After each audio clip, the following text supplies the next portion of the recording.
Hey everyone, today I just want to do a topic request from the YouTube user Viz. Viz asks, how can you connect two 5 language together while still using jazz vocabulary? Thanks for that great request, and today we're going to talk about exactly how to do that. Let's check it out right now.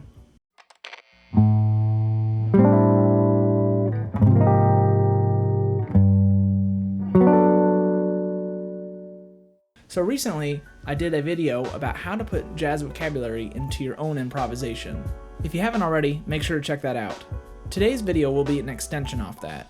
So a lot of the same concepts that were used there will also apply here. Those being taking the licks from the masters, writing written out etudes using them, and also learning them in different keys. The difference here is that we're going to be focusing on connecting our vocabulary lines together. The first thing that you want to do is to have some basic 2-5 language together. For today's video, we're going to use these 3 licks. A 1, 2, 3, 4.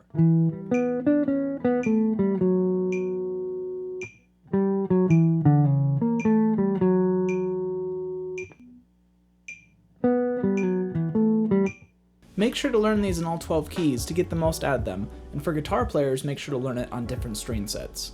The second step is that you want to think about where the lick starts. Does it start on the root of the chord that we're playing over? Does it start on the 3rd? Does it start on the 5th? These are all things that you want to figure out while you're studying these licks. For our examples today, the first one starts on the root. The second one starts on the flat 3rd. And the last one starts on the 5th. So now that you have an idea about what chord tone these licks start on, let's try and apply it. Say we're using the first couple of chords from Benny Golson's famous tune, Stablemates. The progression there is E minor 7 to A7, and then down a half step, E flat minor 7 to A flat dominant 7. Now try and put these licks that we just learned over these 2 chord progressions. Try and do different combinations of all these licks and see which ones flow into each other. Try and see if the ending note of one lick is close to or is the starting note of another lick. Remember, it's not bad to play the same shape over each of the chord progressions. Playing a line down a half step isn't always bad. Let me play you a couple combinations of these licks together so you can get an idea of what I'm talking about. 1, 2, 3, 4.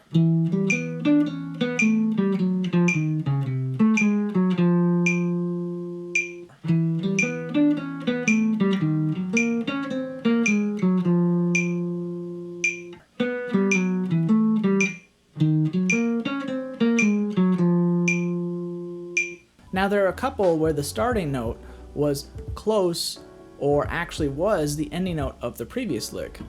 For the ones where the note was not exactly the starting note of the next lick, we can use enclosures and chromaticism to connect the 2 lines together. Here's an example. This one uses just a simple walk down of the scale to connect these 2 licks together. A 1, 2, 3, 4.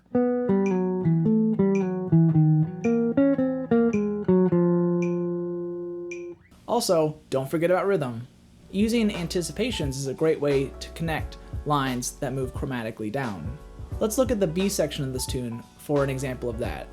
So the progression here is B7, B flat 7, A7, and A flat 7.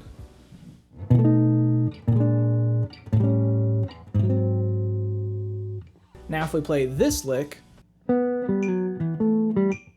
over this chord, it'll sound like this.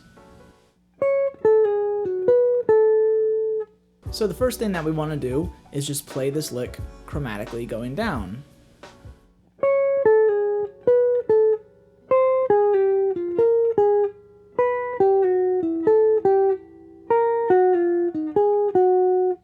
After you can do that, now let's use our concept of anticipations and let's anticipate the downbeat of the next chord that we're going to play. You'll see it adds a lot of interest. A 1, 2, 3, 4.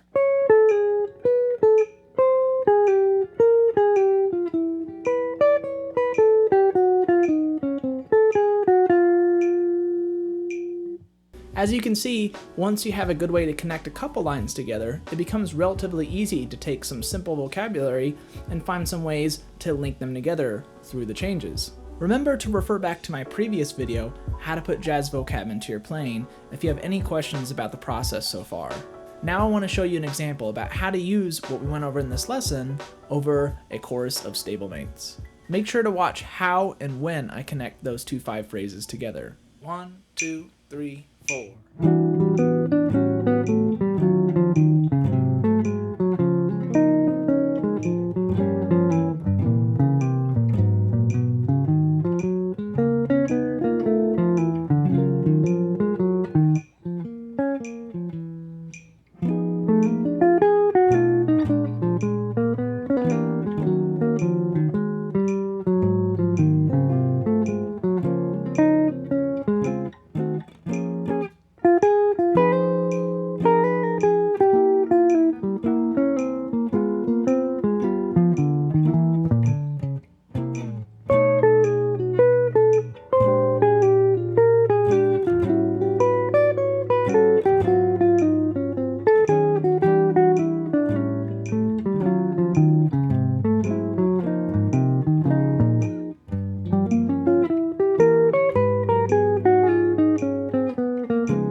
Thank you all so much for taking your time and watching this video.